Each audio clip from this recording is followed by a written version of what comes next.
LatBan members, investors, our dear guests, and aspiring entrepreneurs.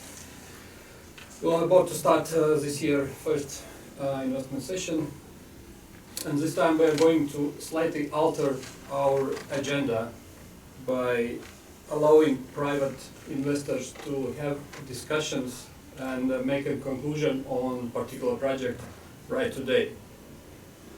So after all project presentations, there will be about half an hour break for further project scrutiny, and after that the investors will stay and others will leave. Now tonight we have 6 projects to hear, and the first one I would like to ask Aptolux BTS Studio.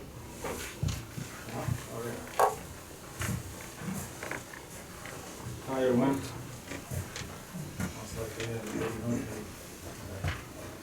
Should I start?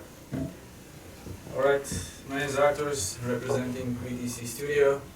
We are talking about the gaming market, which is around 165 billion annually with a growth of 20%, and we are there. So in terms of business, we have a unique business model, so meaning that we are working with the best developers, and we are not inventing the wheel. We are trying to use proven engines and put on licensed IPRs. So we are much better in the market. And moreover, we have outstanding team who is leading that. So regarding to our corporation, we have cooperated with Sizzapp Group Studios, which gives us licenses and IPRs which we could use in Disney or Discovery or Turner social media. So basically for our games we can get around 300 million organic reach using just social networks of the big broadcasters. So if you look at the numbers, all of the broadcaster games has 10 to 15 million downloads for each platform. In terms of numbers, it's around 1 million, depending on the game, of course, per month in revenues what they get. So what we have licensed is Sadie Sparks, which is Disney and Discovery broadcasted cartoon, kind of Harry Potter style thing. Then we have Pirates Next Door, comedy based on English book. And then Tuffy, which is new Tom and Jerry, top 1, top 3 cartoon right now in Europe. As well, I have negotiated with Undersage to use Bug and King in our strategy game. In development, right now we have 5 games in our pipeline, 2 on Tuffy, 2 on Sadie Sparks, and Lords of Clans, our strategy game, and 3 on the concept mode later this year. Regarding the finances, we are planning to get in revenues this year around 4 million. When everything rolls out, we want to hit next year around 18 million with EBITDA of around 10. So, about us, which is the most important slide right now. We have had around 150 games made with our team in past 5 years. And this slide answers everything. So, somebody knows me from Ernest and Professor Oliver, so me and Yanis is carrying on development. We have just recently merged Madsword Studios, which is one of the biggest development gaming companies here in Latvia. My right hand is Jarek, who has been managing Empik.com. We have creative director from MTV. We have Eva, who has been CFO of Teva, the biggest pharmaceutical company. And then we have fantastic advisory board, the Wojtek Kazaki, who is today here. He's a well-known entrepreneur and startuper in Poland. We have Andrzej Klesik, who is being a supervisory of one of the biggest banks now in Latvia. I can't tell which one, because I think it's not public yet. And then we had Dominic Burst, who has been vice president of Walt Disney Studios for 10 years. So basically, we have everything is needed to get the games where it should be in the market. We have a person who can just open the doors for any broadcaster, and we have a huge expansion possibilities. So, regarding to investment, I changed the slide actually, but yeah, we don't have the last one. But basically, we have a huge market which is growing to invest.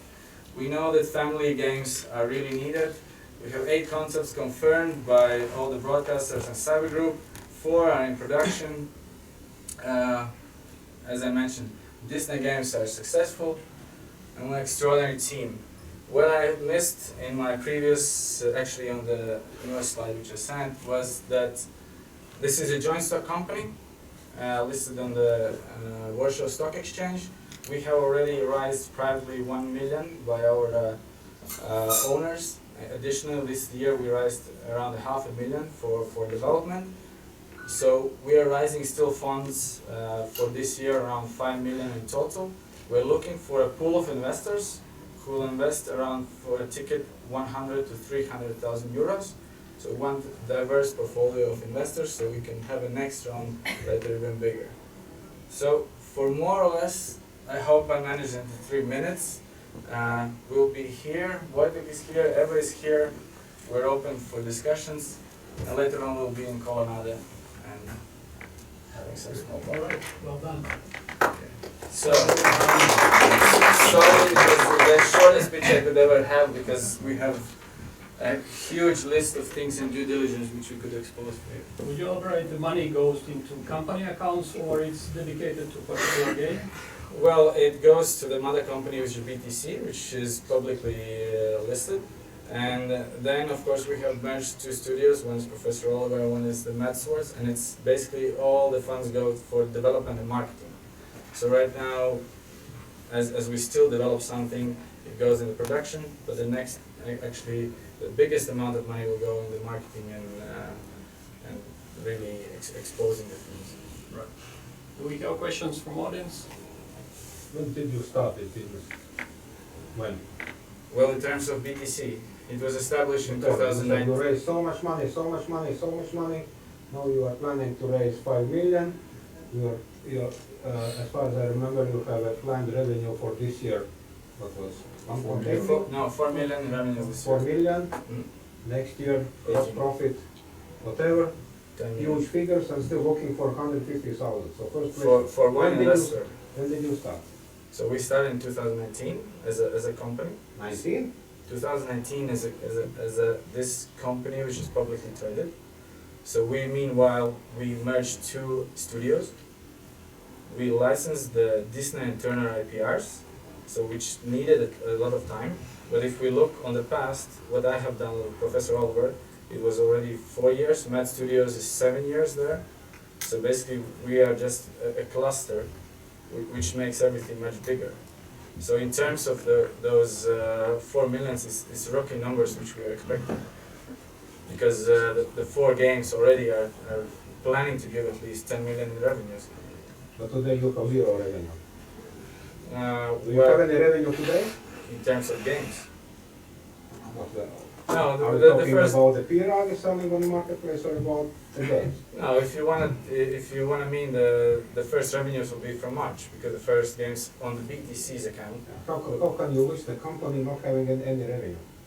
That's not a question to me. You can ask to Wojtek that, but that's because the company has a previous has a previous experience in terms of other businesses. But we are a strategy company. We went in the businesses which we know. We have a super people in the team who has been in the gaming. Thierry Brawley and Dominic Burst from Cyber Group has been inventing the Sega. So we're sure. No revenue. Yeah, but if we Last year talk, established company, still listed, no revenue, yeah, nothing. the answer is the ticket price after the first March will be around $500,000. So actually, I'm not asking that, I'm asking about the history. How did you get listed? no, but if we The have, stock exchange not having a revenue, very simple question. No So- business, nothing, just a good idea, or a good idea. No, there Still was- you are listed. Yeah. What is your equity? well, again, here we have a financial director and Wojtek Kazacki, who is You the can kind of. answer then. I'm on the development. I'm a And CEO. probably you can discuss this further on Yeah. during the network. If that's interesting. Right, but the answer is very simple. I bought the company which was listed on a stock exchange and changed the name, and we decided to change the business model. I simply bought all the shares which were listed on stock exchange. That's Okay, so Perhaps in you- fact you have just one shareholder.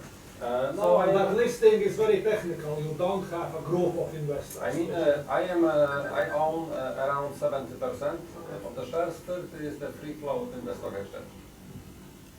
But we have around 10 or 12 investors today. 70% gives the total control. Yes, I mean you can do whatever you want in the company. So I changed the business model, and because of our friends and our experience, we decided to do that. That's the simplest answer to the gentleman. Perhaps we have another type of questions as well, not only focused on the structure of the company. Yeah. On the development side, when you have 8 concepts of the games, that is Confirmed by the Sizzapp group and the broadcasters, which is very hard to get, because every concept you need to confirm by the broadcaster that they allow you to publish that. Because if you use a Disney IPR, it's not so simple as your own to this. So all the concepts takes time to confirm. so you're selling through those guys who are. No, we license. We bought licenses for 5 years, and we can use all the designs, everything, and we can use their social networks.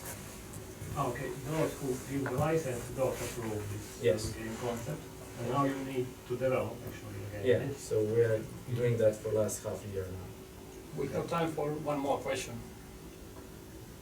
Are those free-to-play games or paid games upfront? The model will be freemium, and mostly they will be free to play, of course. Freemium in in-app purchases or advertisement? Both. All right. Thanks, Archie. Yeah, We'll no see you problem. during the We'll networking. Right. So the next I'd like to ask on stage biker himself, who probably have found a profitable gap in two-wheelers market. Sizzapp and Alexander, please. Yours. Hi everyone. My name is Alex, I'm CTO and co-founder at Sizzapp. We're an automotive safety and service platform that guides owners with their motorcycles via mobile app. Every year, 140 bikers get into accidents in Europe, and there are like more than 150,000 bikes stolen in Europe every year. So we as the bikers, we feel the pain and we want to disrupt those statistics. So Sizzapp gives the user information about their motorcycle online in their phone. That improves their driving experience and, most importantly, the safety on the road. Our users are always count on assistance if something happens on the road. Sizzapp can send messages to nearby community members asking for help, and the user is always informed about any issues that could happen to his iron horse. So basically, we give motorcyclists peace of mind about their beloved asset, bike. We're currently focused on Europe, and the total available market is 44 million active riders. Our first country where we want to start is Spain, with more than 5 million bikers, and we aim to reach 3% or around 160,000 active users by the end of 2023. Our business model is simple. We take activation fee plus monthly subscription fee. This is our main source of income at the beginning. Later, we will also want to sell subscription to connect services. Current available solutions on the market are mostly focused on B2B and complex fleet management solutions, and Sizzapp is strictly mass market solution focused specifically on biker community, and currently there is no such solutions other than Sizzapp. We have our first paying users that bring us around 2,500 euro monthly income, and they rode over more than 1.5 million kilometers on Sizzapp in 24 countries around Europe. So this shows us the positive growth rate and the readiness to buy the product.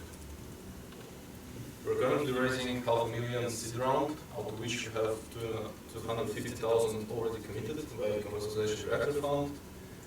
So we're looking for a co-investor for another 250,000.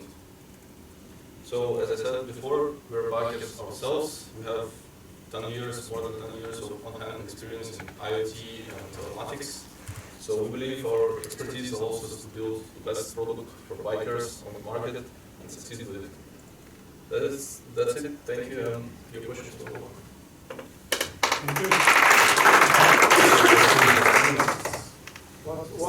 What's inside of that box you are putting on the bike? Okay, the box is quite simple. There is nothing new about it. So it has a few different parameters can read from the bike. It has like accelerometer, GPS, gyroscope, stuff like this. So basically, you can think that your mobile phone basically has the same functions. The biggest difference, of course, is that your phone is in your pocket and the device stays on the bike, right? So if someone, for example, like best feature that like instantly sells to the bikers, if something moves, someone moves your bike, you get a notification, right? Or if you fell from a bike on the road, you can send a message to your relatives or, you know, So services. it has also cellular modem inside of that box, so it's always connected. There is SIM It's connected card, via mobile network, and right? it's SIM carded, right? There's SIM card. So how you switch the SIM cards between the countries? With Or those how features, you- it's operable worldwide. Worldwide. Yeah, I mean, there are certain limitations. For example, in the States, 2G is not working at all, right? Like in Africa, we identified there could be some problems again, but we're currently not going there. We're in Europe, but I mean, it's kind of small technical problem.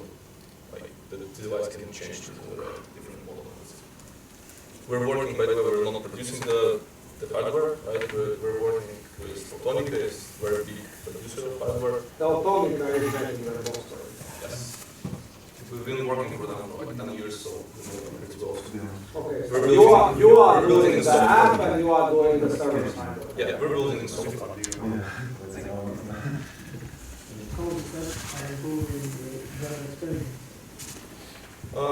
Well, I mean, there are different features. You can imagine that, for example, there is a big problem for the bikers.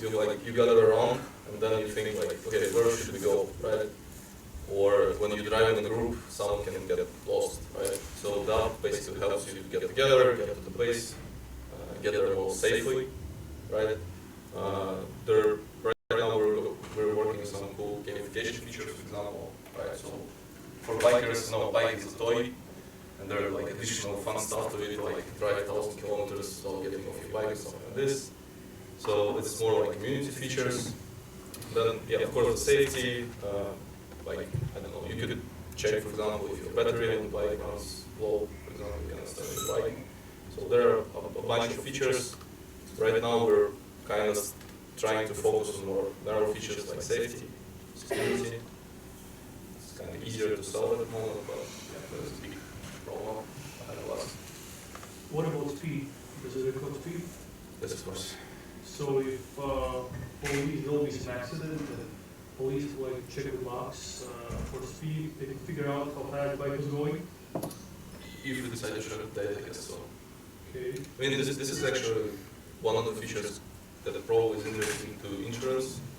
At least when we spoke with the insurance, because the device it records quite a lot of data. For example, at the time of the accident, it sends like lots of data for very short time frames, like the positions, the accelerations, braking, turning, stuff like this. So it's not only the speed; it's actually a lot of parameters. So we can also track like the driving behavior, for example, based on this data, right? We can even detect if it's driving you or some other person because your styles are different. So I mean, in the end, we plan to go to some kind of like big data business because there's a lot of like interesting, telematics data, and most of those vehicles don't have any data at the moment, right? So it's very valuable. But yeah, of course, right now we start with product on the box for the end user, not something like costly for the big companies. How do you justify that the value of your business is 3.5 million, not even having the know-how on creating the box, assembled somewhere else? Well, first of all, the box What's is justification behind the box is not our expert. The hardware, like if there would be some kind of possibility to connect the bike directly, What is your expertise? software. We know how to work with telematics data because it's actually not that simple, not just receiving the data. There are like certain things you have to know about the telematics, right? And answering your first question, have a business plan, like how many users you want to attract, what revenue it will bring, right? So there are numbers on the table. We can show if you want. You raise money for going into another market, yes? And Right now, yes. What does it mean? It's internet marketing, or what? How go to Spain? So we're going to get 160,000 users in Spain next year. next 3 years. Yeah, Next year will be a bit too. How are you going to do that? All right, so there are few kind of cooperation models we identified. The best one at the moment, I think, we just go to the big motorcycle clubs. For example, there's like Harley Davidson or Owners Group, right? So there are like million members there, and it's like really easy to go to them because they have hierarchical structure. So we just need to go to the like main guy, captain, speak with him, convince what the community will gain from it, right? And then it's kind of easy to distribute for them. So we don't sell like one by one to every person. We go directly to big distributors. For example, Sizzapp is now being sold for TAP, for Yevrotica, for also Holding AG, right? For the Spain, yeah, we need to go to Spain. We need to speak with the captains of the motorcycle clubs, with the dealerships who will actually sell the devices. Of course, there are a lot of like digital marketing and whatnot. Of course, we need to monitor the devices itself. They're not free, they're not cheap. Development. So again, it's all in the. But the app is ready, right? That is ready. I mean, there are users actually using it. But you got less than 1,000 downloads now. Yeah, there's not that much. Again, the thing that there was a very good device. I think last time we met with LatBan in Dayton, there was a good advice that you have to make the app useful as a free version. Like you can download the app and use something already. And if you want like more advanced features, then you buy the device, right? So I think that's a good way to boost the downloads of the app and get this kind of like base of users who then buy the device because they see additional features. Right, Alex, we should wrap up. And I'm ready to answer any other questions. Thank you.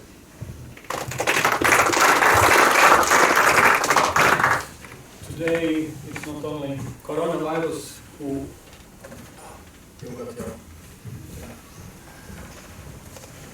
yeah, go on.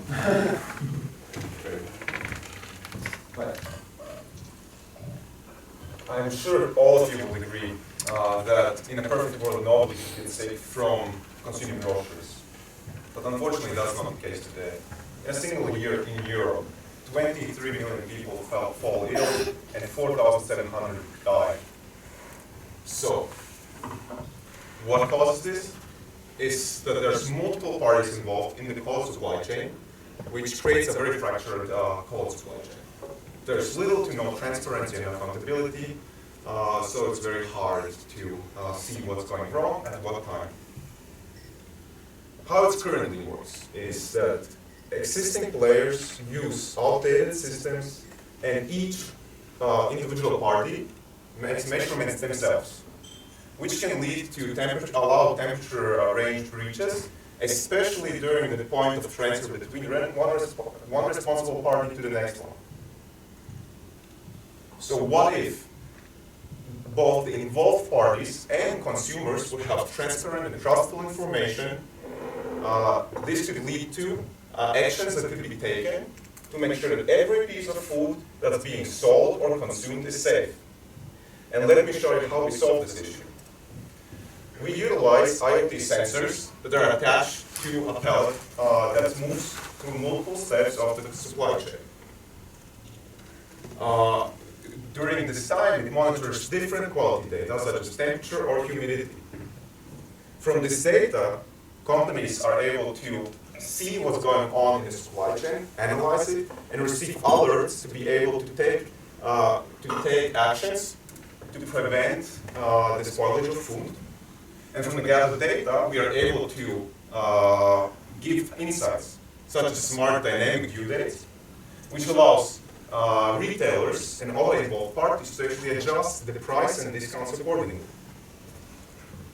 And our target market consists of food manufacturers, logistics companies, and retailers that are involved in the food cold supply chain. The market size is $130 billion, and it's expected to grow over 100% within the next 4 years.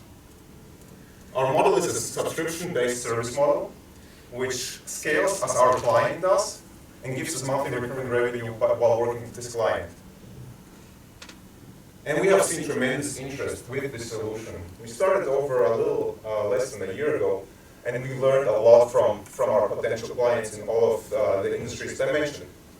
And we were able to start 3 pilot projects with companies in the logistics space, and starting a pilot project with our retailer next week.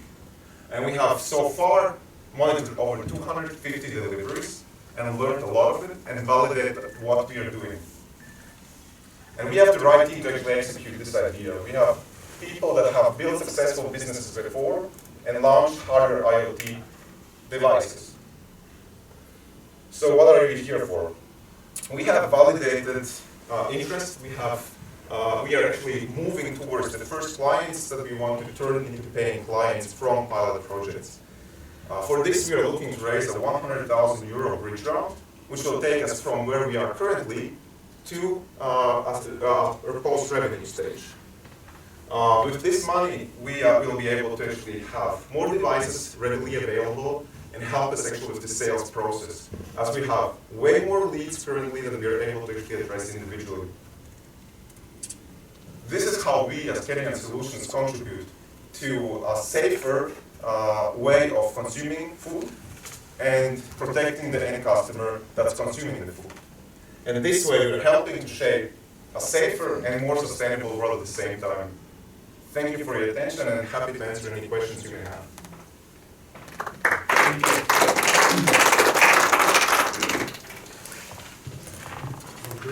So the unit is reusable, right? And your business model was that you're renting out that unit?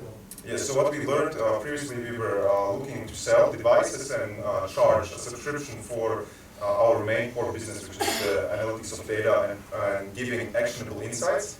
However, what we learned is that companies prefer to have a fixed monthly cost for the number of deliveries that they have.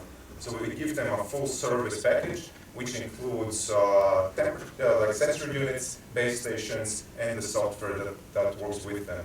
At this stage, we of course have to make personalization for each company, but our goal to the revenue stage is to have one product readily available for the necessary industry that we're targeting. Do you have a prototype already? So we have first we created our own hardware prototype. We tested it out with one pilot project. What we realized is that for us to actually move forward with our own hardware, it will take us too slow. So we found potential hardware partners, and during these pilot stages with 3 companies, we were testing out which hardware partner we would want to work with. The software platform is ready to use and has been improved rapidly over the past months during what we learned during the pilot projects, and we feel ready to have first paying customers in the next few months.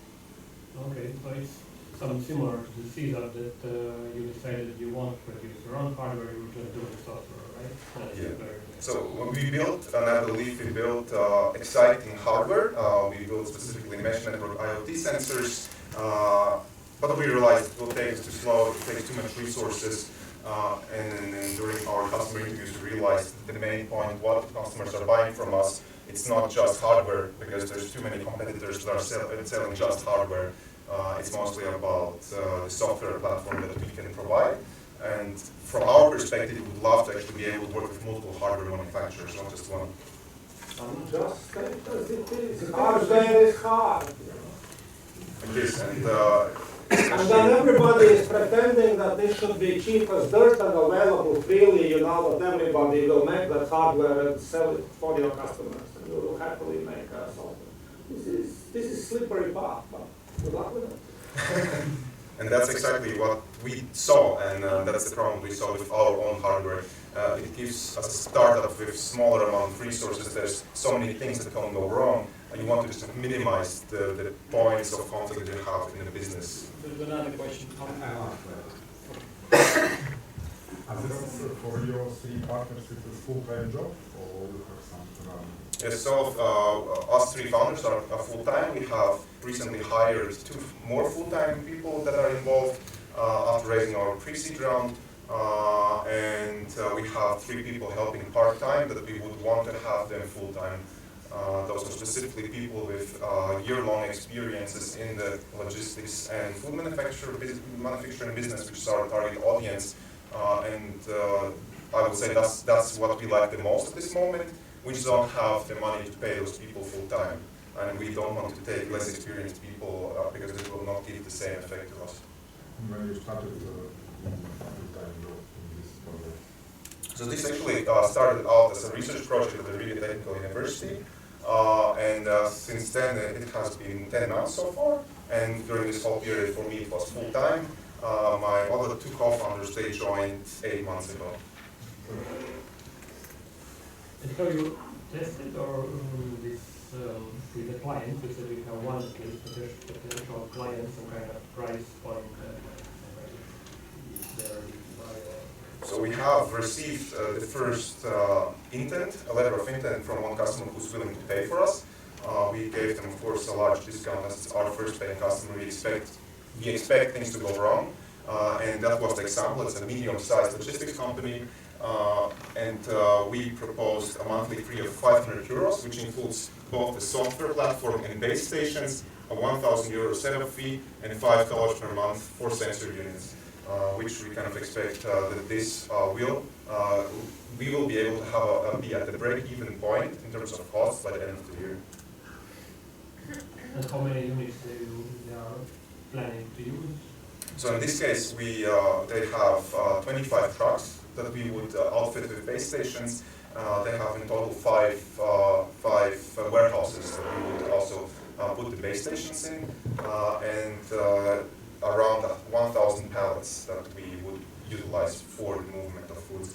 But here we can utilize the same sensor on multiple pallets. We've got time for one more question.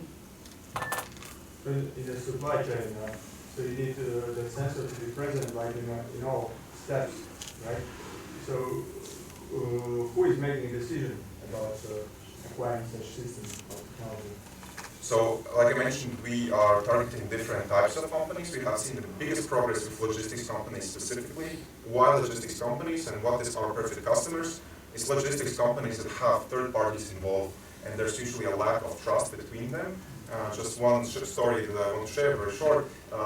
One of the biggest cold chain companies here in Latvia, they had an issue. They have a truck full of onions actually, and when you look at the papers from all involved third parties, everything looks clean, all temperature was measured correctly, but at the end stage they open up the truck, but the food's actually spoiled. What happens? The large company has to eat the bill because they're not able to prove what went wrong at what specific point of time. With our solution, you're able to do that. So we see that as our biggest selling point today. And for the retailer that we are moving forward with, they see us also as a marketing tool to build reputation, to allow end customers that are buying premium products to be able to scan ID of the product and verify themselves how has this been stored. This works for premium products like wine or even cigars, where there's kind of interest from the buying party for a large amount of money to make sure themselves that what they're buying is high quality. But in order to have that, you need to add this sensor at the very beginning. Let's say in Africa, for instance, there are bananas moved throughout the whole distribution chain, and there are going to be several legal entities taking over the pallets or the cargo through this. If you add these sensors to one partner within the long distribution chain, it won't work. Exactly. Sorry, very good question. That our end vision is to have that every piece of food is monitored from the very, very first point to the end customer. That's our grand vision, and we want to achieve this within the next 3 years. But we move step by step. First, by outfitting involved parties that are a large part of the supply chain, not the full part, but a large part. This includes some companies which have all the logistics, some manufacturing, and even the retail, sometimes the same company. Once we have converted most of the larger parts of the supply chain, we want to also propose solutions that are easier to implement once you have the main part already on the same system. But I'm happy to discuss this in more detail with some of the examples that we have so far. Thank you.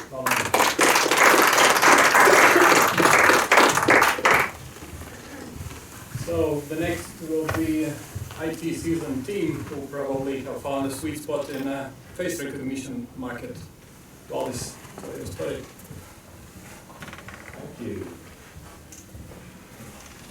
Hello everyone, Valdis from Noscos. I'll start with a story from Denmark last year, end of last year.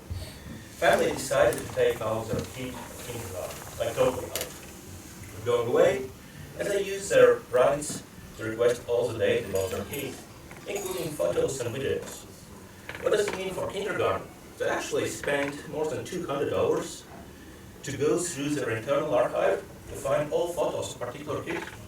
They had to hide faces for other kids because they're not allowed to share other kids. And then still more than 300 videos left unprepared. What did it mean for small archive? If we think we scale it to serious sizes, to media archives, to companies that maintain a lot of data, it's actually a problem that photos and videos and large archives, you cannot find anything into it until you label it manually. But manual labeling takes a lot of time and effort. This is where Noscos comes in game. We are using face recognition for internal photo and video archives to automatically meta-tag data and to automatically know who is in the photos, which means that media companies, for example, can get more data out of it. If we are going a step forward, we do the same for videos, so we know this black box which we call video, what happens within video, on which moment, which person have we seen together, with whom together, how long, and so on. We currently focus on industry which is media companies and media monitoring. One thing is to save time on labeling, another thing is to earn additional money with media monitoring. Meantime, we see in future parallels, with verticals, that we will get like larger markets as well. We of course have competitors as any company. We can split it in two parts. One are specific tools, which are usually targeting very narrow industry and not so much on media cases. Another are large API providers, but there is a difference what they do. You have to send out all the data to these companies. So media company doesn't want to do it. It's a lot of data. There are assets they don't want to share.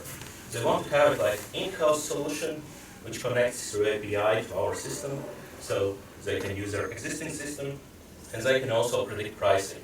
So pricing means that they have licensing price, and they know they have fixed price per month because it happens within their company. They're looking on market, how large it is, and if we take only two types of them, it's media asset management software and media monitoring software. It's expected to grow 4 times within the next 7 years.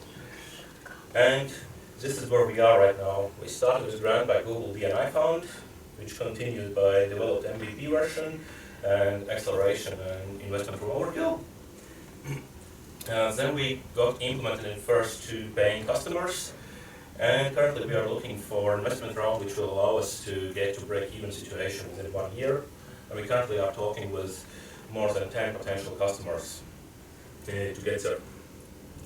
We are looking for a pre-seed investment of 40,000, where another 40,000 is already covered by Overkill.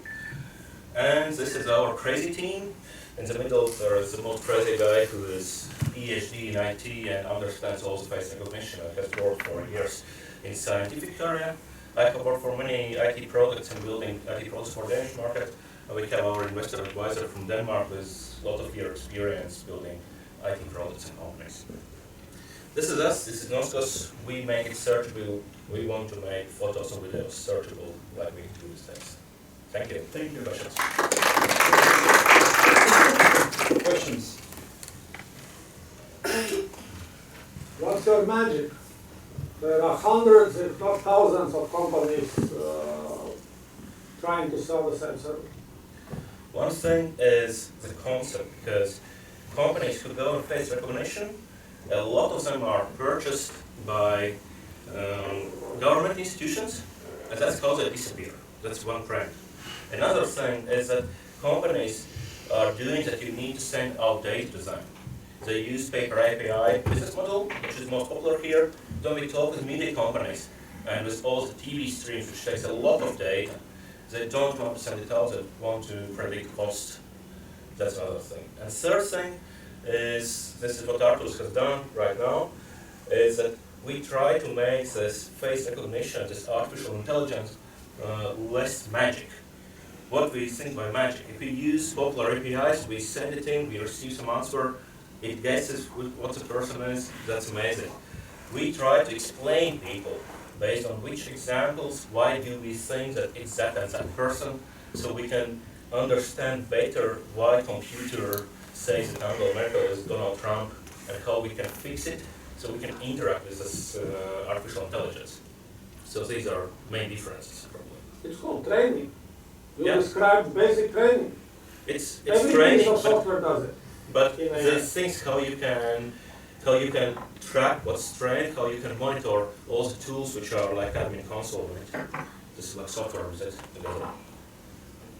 Not only hidden API part, but also software where you can follow up what's happening in this artificial intelligence brain.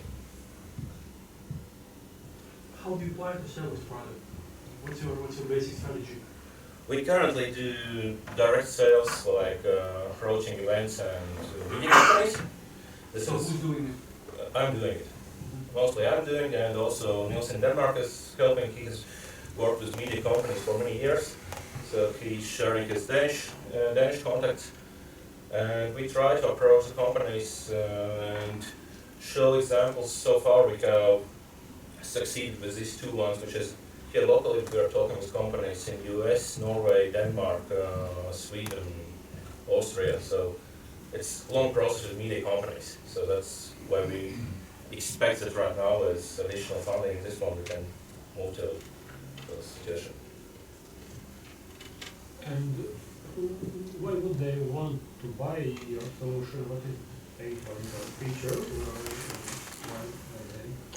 One thing that I want to clean up the mess in their internal archives, because I understand at first photographers, they have to spend 20-30% of their time labeling, tagging what's inside, and they don't like it. It's a part of work that I would like to avoid.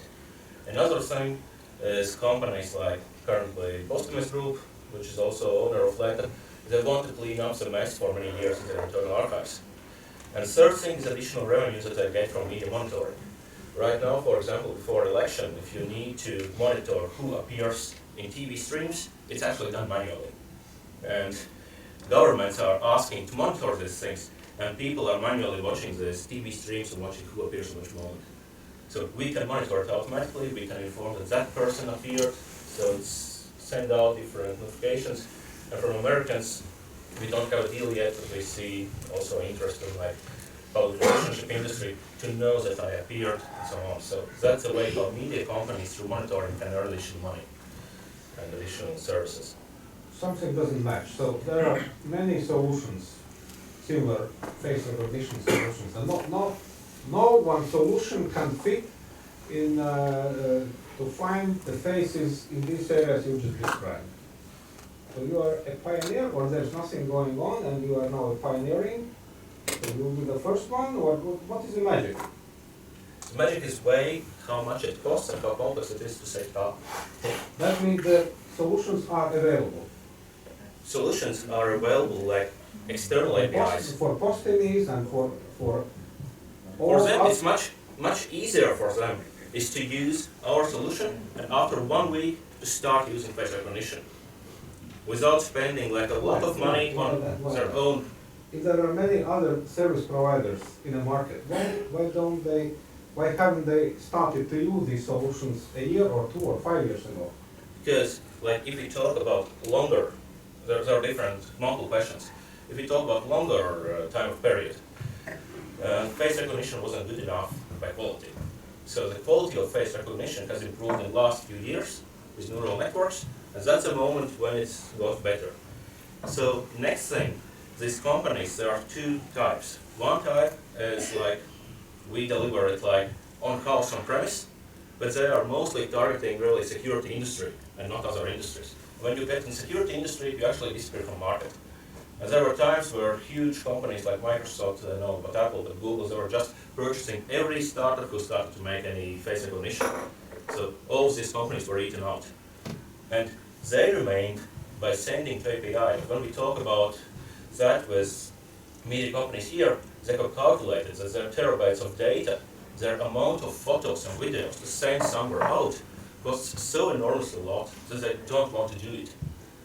but they want to have it on premise. They have server there, they have server which is connected there, internal data transfers, and fixed price per month. And this is not available today. That's what we provide, but we haven't found Except such you. No one competitive. else is providing that, except you. There is, I believe you can convince Armands during the networking. okay, We should wrap up. Thank you. Good pitch. okay, thanks. And now Alice will enlighten us on lighting. Stage is yours. Hello, gentlemen, ladies. My name is Alvis. I'm a filmmaker with more than 10 years of experience. As we all know, you always need a light to film. And there are many different light solutions for every scene. And here comes the problem. Every scene requires a bit different solution. Firstly, it's hard to choose the right ones to buy. Secondly, it's quite expensive to buy them all. Thirdly, they take a lot of space at your home or office. And finally, it's hard to be mobile with all the current equipment. So, we came up with a solution. Aptolux, it's a trapeze-shaped modular light panel. A full set of 6 panels can replace all those different panels out there. You can use them all 6 individually as a small standalone panels. You can join them together in pairs, create sticks, stack them all 6 together to light up a bigger or a wider scene, or even create a ring light for a nice smooth light for portraits. While stacked together in any combination, they share data and act as a single light panel. They also share power, so any combination you build requires just one power source, a cable or a battery, which is very crucial for mobility. An app to control those panels wirelessly while staying behind the camera will reduce setup times. And all those 6 panels will always fit in your backpack, leaving room for camera, lenses, and other gear.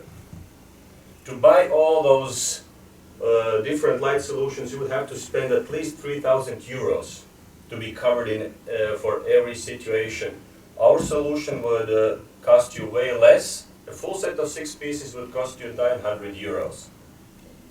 1.5 million filmmakers and photographers already own at least one LED panel. 700,000 panels were sold last year, which means that the demand is quite high. And it generated a revenue of 150 million euros. Our business target is to have a profit of 5 million euros in the next 5 years.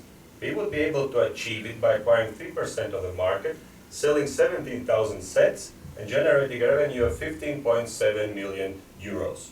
Our team has all the competencies needed to reach that target. We are looking for 85,000 euros seed investment in exchange of 10 to 15% of equity.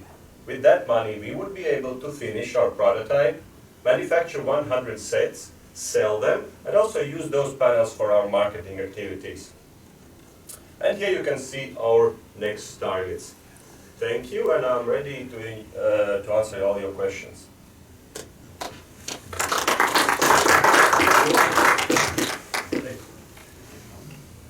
Please, questions? Is the photography and filmmaking market competitive? How it is? You mean like the filmmakers and Will it be easy for you to enter that market? Yes, because these solutions, firstly, they're not perfect, the ones that are available right now, and the filmmakers are very curious about new solutions, what would help them during their working day, if solutions that would help them to achieve better results, reduce the setup times, or anyway, help the job done better. Right. Can you switch back a couple of slides, please? One more. One more. Oh, this one, this one. Yeah. What is actually the difference in shape? So I can pack this shape also in one bag. You can pack in bag What's the difference? those 3 tiny shapes, this maybe, and maybe 2 of this. But here you can see the real life, the actual size, how it looks in real life. So the ring light would never ever fit in a backpack. Also the big powerful panels wouldn't be able to fit inside. So this solution, when it's stacked, that's that big. It takes about 1/3 of the backpack. So then what is unique? Uniqueness the is shape of these the shape, panels or something else? the shape of the panels, and Just also the non-gender fittings, which allow those panels to stick together with any of the sides. This is a new engineering. Our engineer created this fitting, but also the shape of the panels allow to create all those shapes. Can you protect? Is it considered as a? Yeah, we already started the design patent and also talking about the connection patent.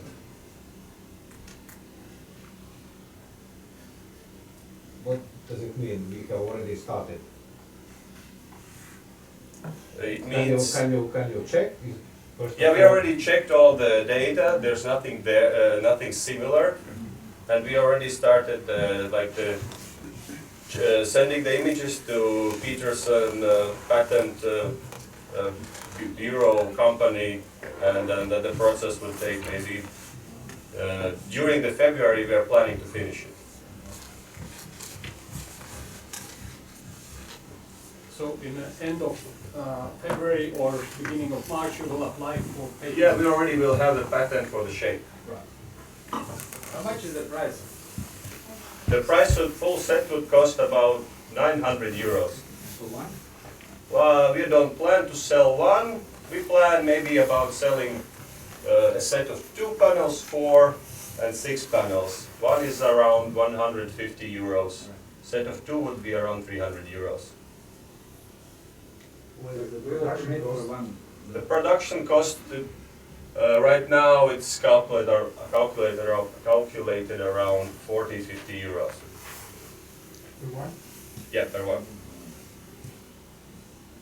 Are you already accepted to build it accelerator? Yes, we are accepted to build it accelerator, but we should still have to agree on all the terms. It's during the March. It looks pretty much like very good target for Kickstarter. Yeah, we have also plans for Kickstarter, but Then why you are here? Why you are Kickstarter- not preparing, that Kickstarter nowadays. flashy videos. Yeah, I understand. Kickstarter nowadays has a bit different role. It's more like a marketing tool. It's not. Exactly. Yeah, we are planning to use it, but It always prototype- have been. a nice prototype, already users using it and can recommend us, show our bloggers, influencers. We will send out those panels, and to achieve a good Kickstarter campaign, we have to have like something more than just visuals. We would like to have a real users, so. So currently you don't have even first prototype. We have already first prototype. It's not fully Or it's so functional. ugly that you cannot show anybody. Exactly, it's not the most beautiful one. Right. Can you The last target question. something, as you mentioned, bloggers and influencers, not like professional? No, it's professionals. I mean, the videographers who are also as influencers on YouTube with several million followers. So those would be our helping hands to reach our customers. Do you think that they will do that job for free? Some do for free. Yeah, already. Some of the videographers are honest. They don't accept any payment, and they say that if I like the product, I'll show it. If I don't like the product, I will not show it, even for money. Thank you, Amos. Now moving forward. Thank you.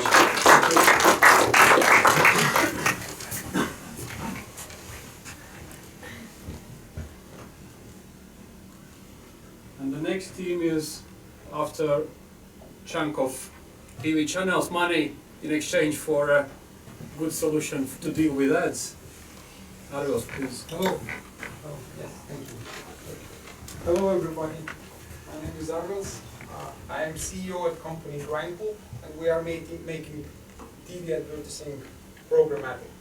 About myself, I myself have a more than 15 years experience in product development mainly and in media operations. So the TV is a word that we haven't heard in a while, at least some of us, but still the industry itself is alive, it's still growing. And of course it grows in a steadily pace, but still it grows. The another thing that is bothering minds of all those players in the market is the cost growth and the challenge by the digital media. So the cost and efficiency are the main challenges for almost every player in the TV industry. So if we take two main players in the market, TV stations and media ad sales houses. Those are the ones that are generating all the buzz and all the revenue in the TV advertising market.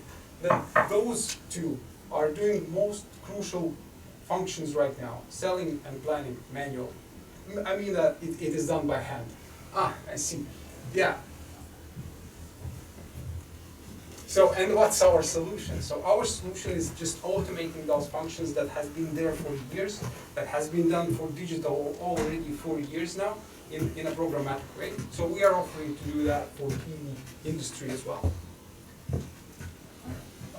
We have first paying customer since last year. We have deployed the first multi-country installment for Baltic Media Alliance, one of the largest media groups in the market. They are both TV stations and both media and sales houses. We aim to reach 400,000 euro in revenue this year with 8 projects or 8 customers, and we plan to bypass the 1 million mark next year with new customers. All those projects or all those customers are shortlisted, so afterwards, if we have a conversation, I will be glad to share what we have done so far.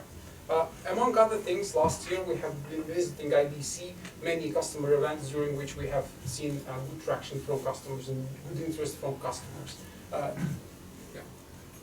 So our development roadmap also supports our vision to become the largest addressable TV marketplace in the world. As I said, there is no such thing for TV right now. We are looking for 60,000 euro investment to open up new market, either Poland, Ukraine, or others that we have shortlisted. In total, we are aiming for 200,000 euro investment to become positive next year to reach the break-even point in the July 2021. We are doing that with professionals from industry. Myself with huge experience in operations of media or telco or product development, the Agnes with huge experience in custom AI development, and we also have signed strategic partners to help us with access to customers. Provis, one of the largest core business systems providers for TV. Levira, one of the managed services providers also in the world and distribution networks in the world, are our partners for sales and distribution. We have strong partners from Telia for infrastructure and managed IT services, and as I already mentioned, custom AI development. Thank you. I will be glad to answer any questions right now, or we can exchange contacts for taking that conversation further offline.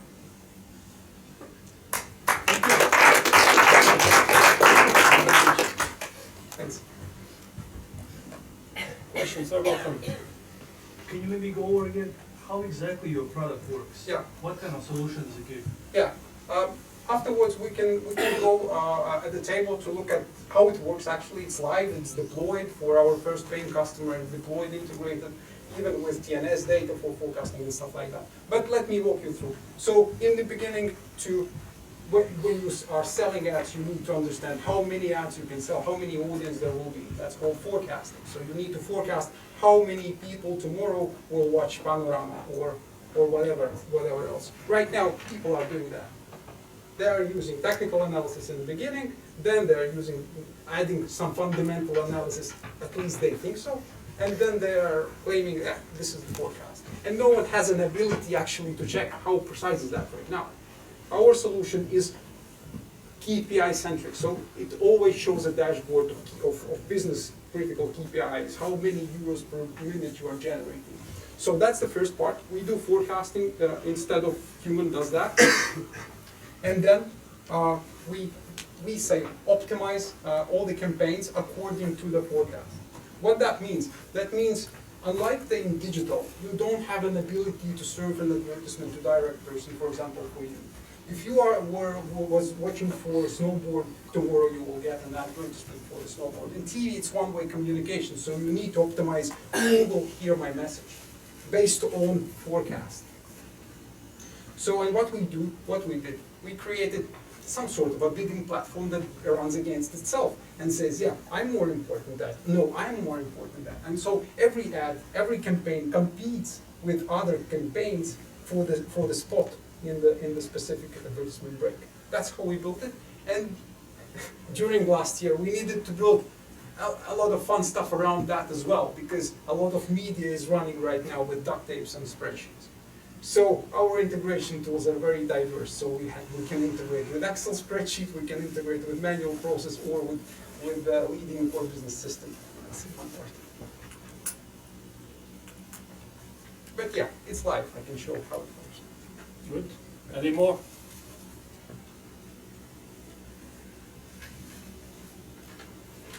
I know that TV doesn't sound very interesting, but what I want to say, it's still growing. Yeah, digital is taking that over, and digital is challenging that a lot. So the cost side, at least 3% right now is spent just for planning, deciding this maximum ad will go into this break, costs 3% of TV revenue. We can do that at least with half of that cost. And we have ability to offer flexible price structure.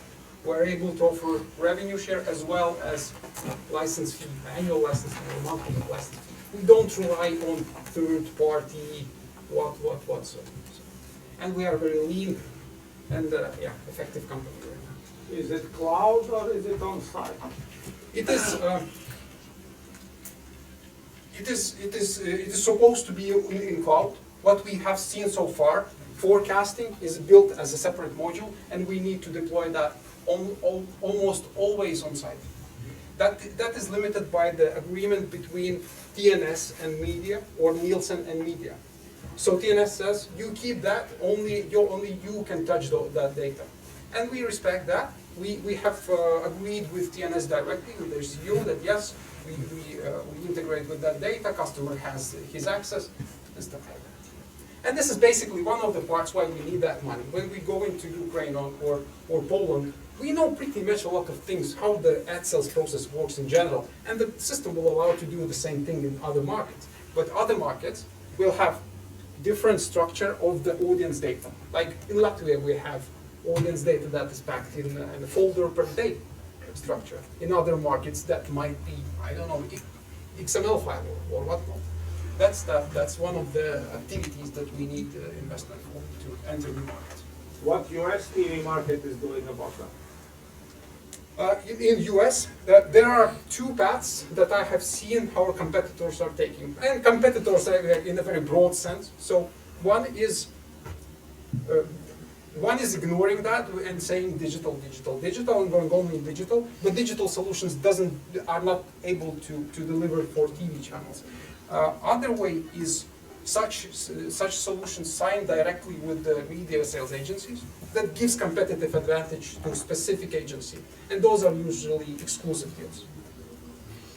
And the third way is it is becoming a part or plug-in service for existing core business systems. By core business systems, I mean supply chain management system, which helps media to organize the media assets since the moment when it's bought to the moment when it's depreciated.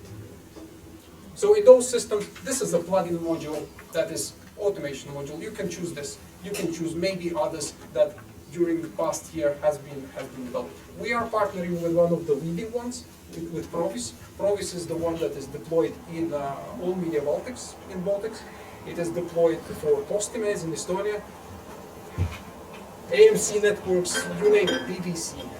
A lot of the guys working with them, and they give us the access to their customers with our plan as a service. Thank you, Arvil. Thank you.